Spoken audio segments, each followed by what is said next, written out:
Hello there. So, we recently hit 60 subscribers, and I would like to thank each and every one of you. This channel was created so that anyone can learn about film and appreciate this magical art form. Now, to celebrate this, my editor and I went to watch a movie. We had quite some options, but we decided to go with the Academy Award winning picture 1917. I was intrigued by this choice as it had won an Oscar, but had heard about its one continuous take decision. So we watched it, and it was beautiful. Let me tell you why. This film is incredibly immersive. You are engaged within the story throughout. But why? It's because the several minute details like score, production design, foley, etc. Score. First of all, the score is freaking phenomenal. The score composed by Thomas Newman is truly masterful. The score subtly plays in the background, slightly giving hints about the impending doom our characters are going to go through. It becomes loud and terrifying during moments of terror, indicating the intensity of the scene, and calm and serene during moments of relief. It reminds me very much about the legend composer Hans Zimmer, but the score was done justice by the composers. The production design. The set transports you to the time of the First World War. You forget everything and your attention is to be drawn towards the story and the characters. The trenches, bunkers, fences, corpses, ruins are all immersive and were planned out by the use of miniatures. Spaces were left for the cameraman within the set along with some great set design. Foley. Now you're probably wondering, what the hell is Foley? Let me be your guide. It's the reproduction of everyday sound effects that are added to films and videos in post production to enhance the audio quality.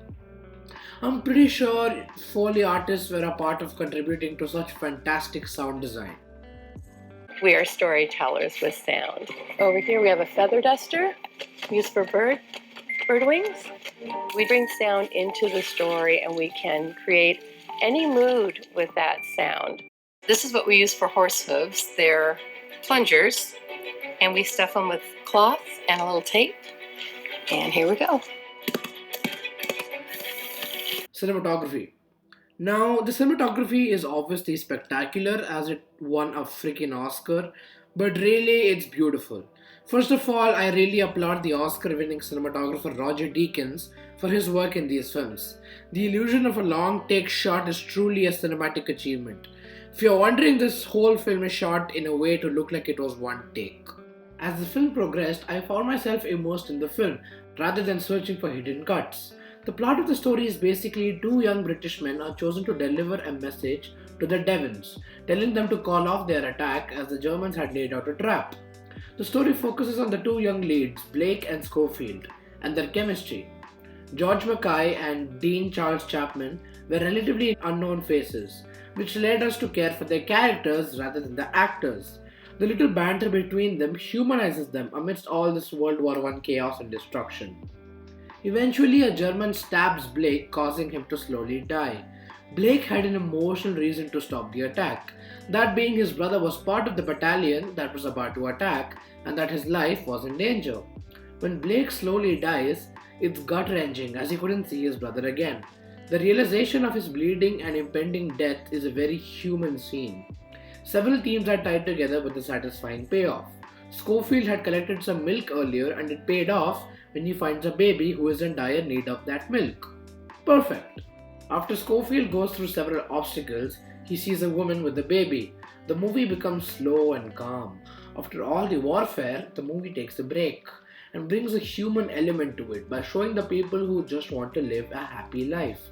Later, after running away from the ruins of a town named Akust, he floats back to shore using dead bodies as leverage and hears a song. He follows the source of the song and sees a bunch of soldiers resting as one soldier sang. This scene was tremendous as after all the struggles Schofield went through, we could just take a break and stop along with Schofield. The visuals were magnificent. There was this one scene where you see flares in the sky as they light the ruins. It was one of the most beautiful shots I have ever seen in movie history. It gives a sense of nightmarish feel to it, and the building on fire lighting the whole city is exhilarating. When Schofield sees Blake's brother, played by Richard Madden, everybody got emotional. That feeling of joy of getting to see his brother, then the harsh realization of his death. And trying to suppress that sadness was beautiful. The visuals depicted the pointlessness of war, and the true villain of this movie is war. And I find that phenomenal. So, yeah, go watch this movie. The passion and craftsmanship that went into making this movie deserves to be watched.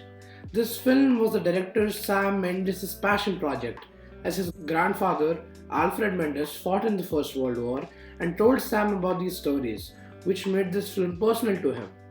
This film is a cinematic experience that deserves to be watched in the theater.